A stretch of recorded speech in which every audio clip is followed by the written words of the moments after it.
No. Okay. Let's start we make the doot, doot, doot. Welcome back, everybody. Welcome back to the canyon. Welcome back to the state of the canyon. It's the day after Groundhog Day, which is not a thing. It's just not a thing. It just happens to be the Friday after Groundhog Day. So we've got some stuff to talk about. I mean, I would hope that every week we have some stuff to talk about, but we have some particular things to talk about. So before we get on to the other things, I'm going to throw you to the guy outside, and then we'll come back in here after he says what he says. Thanks, inside guy, outside guy here, and look at this. It's progress. This is first layer of refining Dry Bone Valley. It is busted pavers.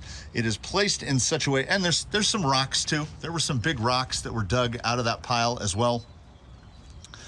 I have been meaning to cover this front edge of Dry Bone Valley for I don't know how long, and I finally was like, I gotta get through that wheelbarrow full of Portland before too much moisture gets in it and it ruins it completely. And due to visitors to the canyon, the new friends and visitors of the canyon passing through Daphne's line too easily, Daphne's line got a top on it, and it's going to get more. I was mixing stuff a little too dense, not quite as runny as what I would have liked. So I think, if we count the rebuild to Daphne's line, we've got a line here.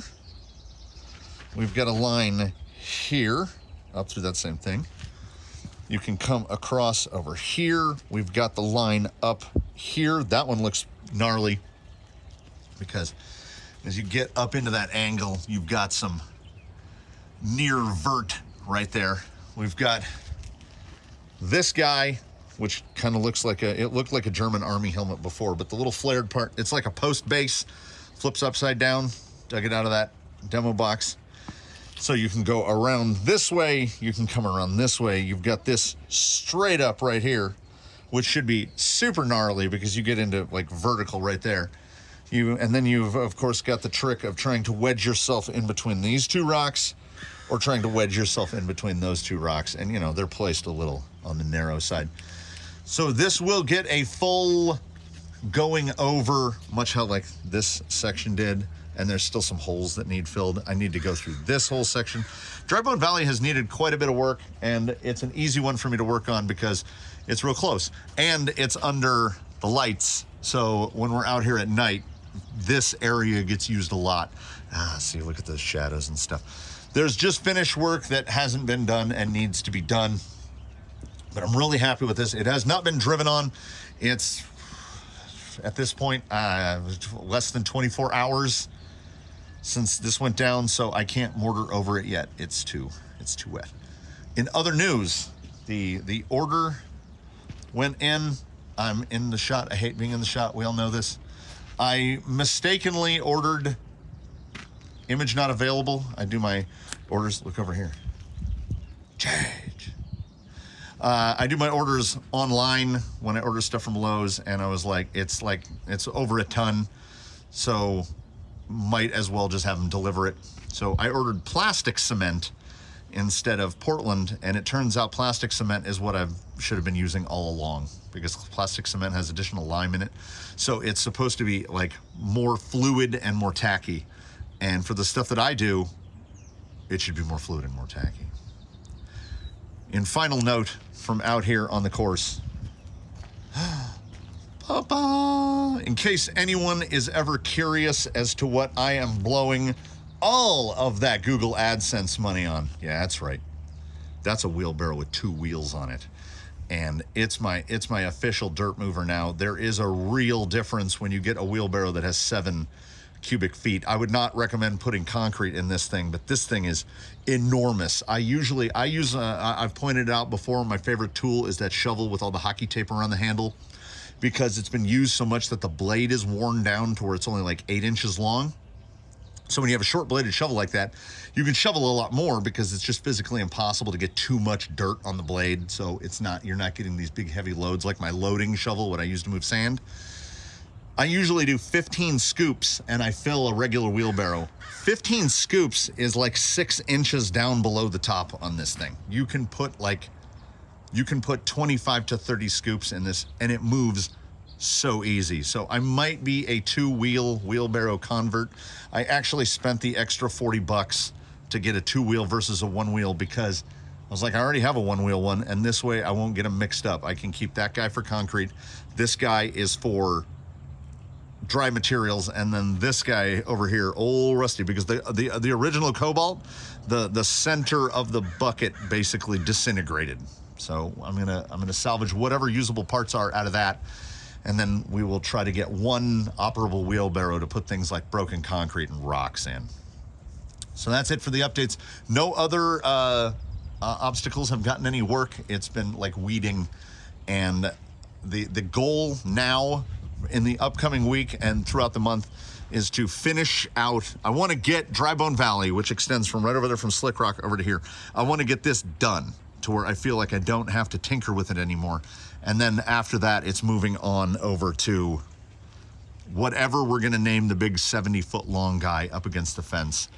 Because for anybody else, like to finish out Slot Machine, I need more material, and I don't have more material. But I can do that with just mortar mix and my new plastic cement mix. So back to the guy inside. He's got stuff to talk about. And next time we come outside, you'll see me again. And then we're right back to this. So I had mentioned previously, it might have been during the Wednesday, that the rig breakdowns were going to start. And as you know, it's not like I've got a bajillion, right? I've got 22, which for a normal person is not a thing. Like that's a borderline absurd amount. And that's not 22 total, that's 22 crawlers. So, you know, we're capped at 32 by the wheels of fate, so we can only go 10 more. It occurred to me, this was a sort of a raking thought, realized that the way the garages worked out, we've got 4 garages, right? There's one right up here. It's right up above the camera. It's got 3 in it. And then we've got the main garage, which is like right over there. It holds 12, 4 shelves of 3. And then the newest garage has 3 and 3. So they're all in groups of 3. So it'll be really easy to just do 3 at a time. And we're going to do them garage deck by garage deck. I will start with the one that's immediately closest, and then I will just go down the ladder of the big garage, and then I'll do 3 and 3. So I can tell you that first but not first will be next week. That's when we're going to start doing that. So what we're going to do today is we're going to ease into this so that this doesn't turn into hour and 20 long every week. So this will be the starting episode. This will be the how we get things rolling. We're going to start with Robo Kitty because Robo Kitty lives in the original garage. I'm pointing to it right over there, which has space for 6, 2, 2, and 2. It's the only crawler that doesn't live with the other crawlers. And as you might be able to see, it's the crawler that doesn't live with the other crawlers because it has a 15 3/4 inch wheelbase. It's 12 inches wide. It's the rock bouncer that's supposed to be a Rift. It has been fully converted into a crawler, and I would be able to show you that a little, like it can't even spin on the Susan. I would be able to show you that a little better. I took the side panel off so you can see in there, but I don't know if there'll be enough contrast to see in there. I couldn't get the gearing low enough. I've talked about the stock gearing on a Rift before that. I mean, it's not a rock crawler, so it's not their fault. Like if you buy an RTR Rift, it doesn't come with a 2-speed. When you buy the 2-speed parts, or if you've built it from a kit, you have the 2-speed. Low gear only comes in the 2-speed. You only get the high gear in the RTR. The high gear is 1.33 to 1. And then it runs Mod 1 gearing, a 53-tooth spur, and something like a 15-tooth pinion in Mod 1. So it's basically geared for 40 miles an hour. You put 4S in it, and it will go 40 miles an hour out of the package. Now, as far as I'm concerned, even for a rock bouncer, which is what this thing is born as, that's way, way too fast. Because when you get the 2-speed and you switch it into low gear, the ratio in the gearbox is 2 to 1. I don't know what it is about Axial making things with virtually no gear reduction. So when I decided to make the Rift into a crawler, there's some stuff that has to be done. You don't have enough steering angle to do anything functional as a crawler with a Rift. You get maybe 40 degrees, not quite 40 degrees. So you pretty much have to go to four-wheel steer. And if you want to go to four-wheel steer, you need to get the only option available to you, the Trial axle for rear steer, because you will notice here's the pumpkin and there's the perfectly straight drive line. And then if we rotate this around the other way, there's the pumpkin and there's the perfectly straight drive line. So if you take another front axle and you put it in the back, the pumpkin's over here and the drive shaft comes out at like a 45-degree angle. I'm not happy. The rig's not happy. Nobody's happy. So this is your only option, really, to do four-wheel steer. There are some folks out there, apparently, running Rifts just as two-wheel steer crawlers.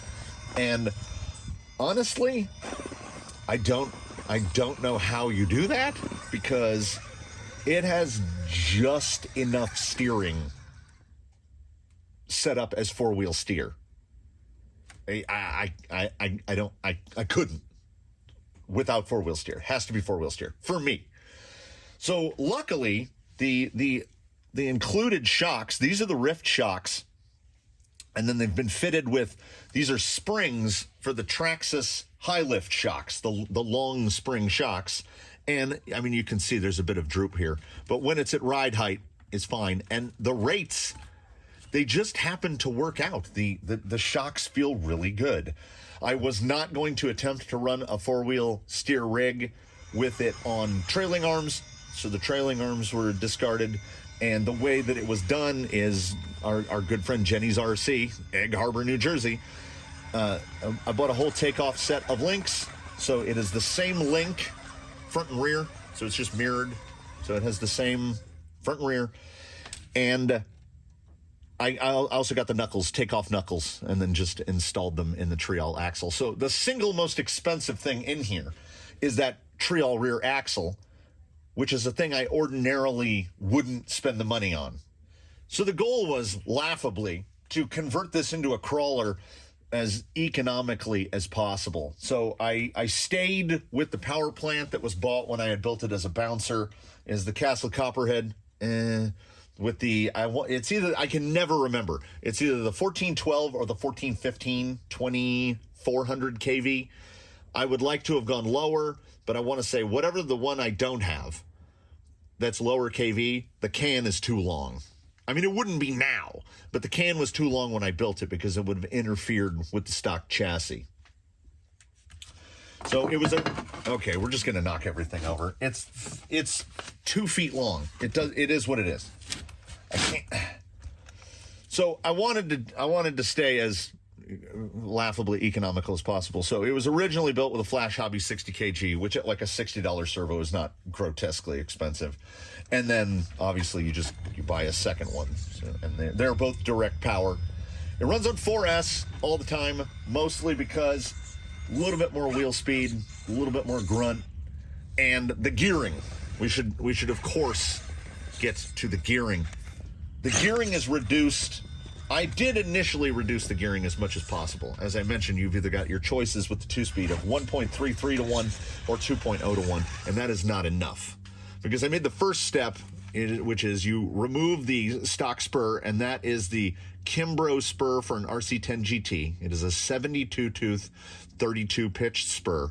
And then you find out that's not enough gear reduction. For some it is, but for the 2400 kV that's in this, it is not. So I was running a 12-tooth pinion and a 72-tooth spur, and it still wasn't slow enough. So I said to myself, I'll just build a gearbox. So that's what I did. You can almost see it in there. And it is built out of Amazon pinion gears. So what you do if you're a lunatic is you over-engineer and you build this gearbox, and you don't buy flanged bearings. It's built out of 5 millimeter thick aluminum plate, and it has an aluminum top and bottom. And then there are Kydex bearing retainers because they are just 5x11 bearings just pressed into the aluminum. And then there were custom hats that had to be made because the big, whatever they call, are they wild bores? Whatever they call these big axial drive shafts, they are 6mm bore. So I had to make 5mm to 6mm adapters because I didn't want to change the drive shafts. The drive shafts work fine. As I mentioned, they're built out of Amazon pinions, and I just wanted an even number because I do like an even number. So on the same shaft that is holding the 72-tooth spur is a 14-tooth pinion gear. And when you're using Mod 1 pinion gears, you can get them into ridiculous sizes. Ridiculous. I've seen Mod 1 pinions as big as 40-tooth, and I believe this is because things like the Arma Limitless just use a pinion as a spur gear. So you can get them real big. Actually, it might even be bigger. I think it might be a 48-tooth that you can go to. There might be bigger out there. Anyway, so it's a 14 driving a 28, which is a 2-to-1. And on the same shaft with the 28 is a 15. And the 15 is driving a 30, which is the final gear in the place where a diff would be. So 2-to-1 and 2-to-1 makes 4-to-1. And then I was driving a 72-tooth pinion with a 12-tooth, a 72-tooth spur with a 12-tooth pinion, which is 6-to-1. So 6-to-1 times 4-to-1 is 24-to-1 times the diff ratio. It got this thing out to about 70-to-1, I think what the final was. I can't remember what ring and pinion are. It has escaped me. 2.9, 3.1, something like that. So it came out 72-to-1, and lo and behold, we actually got to a position where something was too slow. It was now too slow. So I think it's up now. I think there's like a 16-tooth pinion in there. It's either a 16 or an 18, and it's just about right. I've run it on 3S. It's okay on 3S, but on 4S, it's just got that little more snap to it. As I've said, the shocks are surprisingly good for bouncer shocks. You can get the real nice.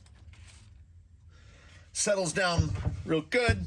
We've got almost level on the shafts. Anyone considering a rift to crawler conversion, it's not too bad. You don't really have to go to the point of building your own gearbox. The links are not bad. I was worried there would be insufficient triangulation in the rear because, as you can see, these guys are pretty well straight compared to how these mount, but there's apparently enough triangulation in the top that you get there's a little bit of wiggly jiggle, but it's not bad. And then running the stock shocks allows you to use the stock shock mounting positions. I haven't altered the mounting positions at all. They're just in the same mounting positions on the cage they would always be. So you have a not insignificant amount of flex. We're at 7.25 inches, maybe 7.5, and the front only deflects about 7.25 inches, 7.5. This would ordinarily be what I would consider too much flex, but it's so long and so heavy and so big that you've really got to get this thing twisted up to flip it over. It stays on its wheels all the time. It is, of course, I say of course, it is, of course, running 2.2 USD stickies, Kryptonite Customs, Team OT6 Kryptonite Customs USD stickies, and they're great. They might not be the perfect tire, but I really like them. I mean, they are sold ostensibly as a bouncer tire, and I'm using them for crawling, but they have performed very well, and what they did require to happen is originally Robo Kitty was on these wheels right here, some just Amazon special 2.2s. These are not the super wide 2.2s. These are the wide 2.2s. So Robo Kitty also spent, I don't like the Method 105 clones in that like graphite-y charcoal color. I just don't like them. So initially ran on those. The problem was Kryptonite USD stickies are a metric ton of rubber.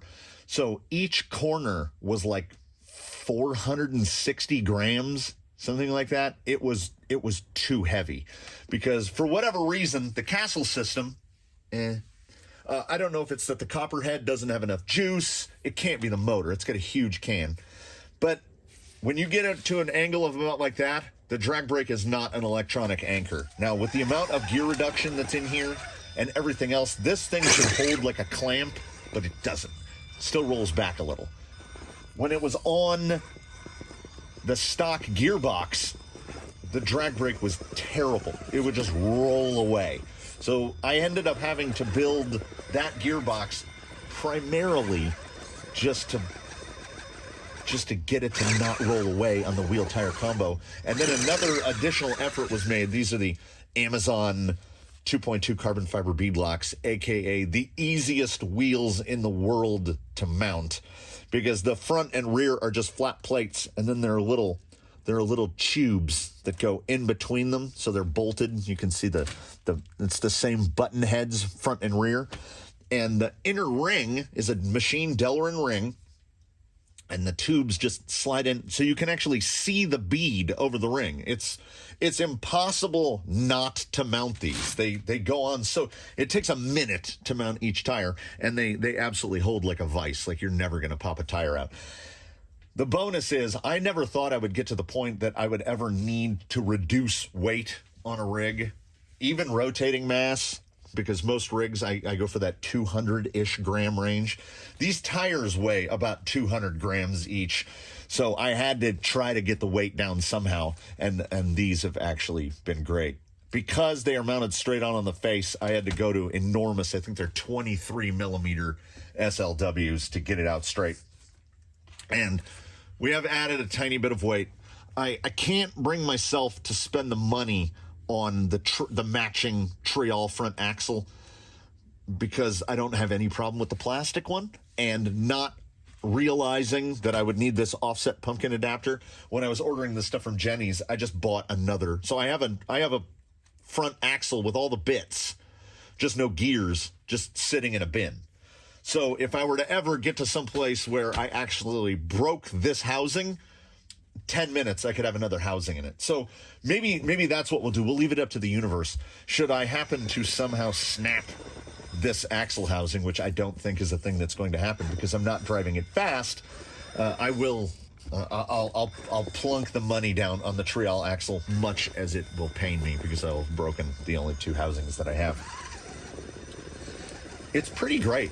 I mean, it's really fun to wheel because it's so much unlike everything else. It is my third four-wheel steer rig, and funnily enough, just coincidentally, in next week's installment, you will see the other two. So we will, because they happen to live side by side in their garage bay. So we'll get all the four-wheel steer guys out of the way pretty quickly.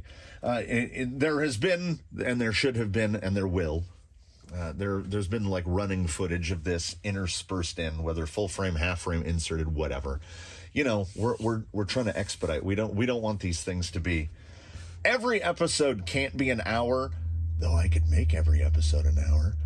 So I'm trying to think, is there anything that I haven't remarked on? I mean, obviously, it's being driven by a cat and a bear. Why would Robo Kitty not be driven by a cat and a bear? Kryptonite stickies are great. It's got more Trial in it and then other than that, I mean, aside from building my own gearbox, etc. Hey, there you go. There's not a lot of non-rift. It's got rift stuff in the back and rift stuff in the front. It's got rift axles. Everything's made for a rift. The only thing that's kind of crawler specific is me building a gearbox. And then, I mean, I don't think anybody's rock bouncing with four-wheel steer. That would seem like a lethal operation. And the cage has died. If you have a rift kit and it comes with that horrible dove gray, which all it does is show dirt, I don't know why they would do that. If you have one in the dove gray, it's just RIT fabric dye. You can dye it whatever color you want. It had kind of a nice ombre effect because we have like a big like tamale pot. You know, my hands are out of the frame. So imagine my hands are twice as far apart as they are. It's like a big pot. But because the chassis sides are one piece, I couldn't fit it in the pot. So there was about this much of the chassis sticking up out of the pot. I could have done a nice ombre effect. And would have, but all of the small pieces they were just sitting down at the bottom of the pot turning red. So, like, you would have to, like, not dye the gas tank or not dye the piece that the hood is made out of. So if you're going to do some sort of color fade, put some thought into it. I just took the cage apart and dumped all the parts into a pot and boiled them on the stove in a pot of dye for, it was like an hour and 15 minutes to get this thing to go full red. And the penetration of the dye is not super deep. There's already some scars and scratches where the gray is coming through. But I'm much happier with it in red. I'm much happier with it as a crawler than a bouncer. I guess I'm not a bouncer guy. Like, you know, high speed live axles is, I don't know if it's fun. I don't think it's fun. I had always wanted like what the Traxxas UDR is, you know, independent front, live rear, but I don't know, durable. And you don't really get that from the UDR from what the internet tells me. So I think this is a good primer. One vehicle out of the way. Coursework got done. There's going to be more coursework getting done. I just, you know, I got the stuff that you saw, and we'll be getting into that. I don't know how much of it I'm going to document because, honestly, course building is dirty and messy and literally backbreaking. So the drive to, like, get the cameras set up and whatnot is just not there, because concrete and mortar mix, even more to an extreme, is a time-sensitive operation. I don't really have time to be stopping to do camera setups. Once that bucket is out and I'm putting it in place, by the time I get to the bottom of the wheelbarrow, it's a lot firmer than the stuff that was on the top. Like, it's setting pretty quickly. If he didn't mention it before, the work that was done to Drybone Valley, that's not even 24 hours old, and I'll give it another 24 hours, and then it's getting to get the mortar over the top. So you'll probably see that in upcoming installments of, you know, whatever comes next. But in an effort to keep this thing streamlined, I'm trying to get myself into the groove of it as much as anything else, because trying to fit in 3 rigs per week, and I know for a fact this episode is going to go like 35, 40 minutes, and we talked about one. And I could talk about it more, and I could talk about all the other ones even more. So this is double primer. So if you have any suggestions or like things that I left out, please do comment about those below, and I will make every effort to address them. Like, would I have done something differently? Things like that. On this one, no, I'm pretty much happy with it. Oh, also, the battery tray has an aluminum bar that runs the whole end of it to stiffen it up, because I just run these little boop. I run little 4S crawler packs in the front. I think that's it. I think that covers it.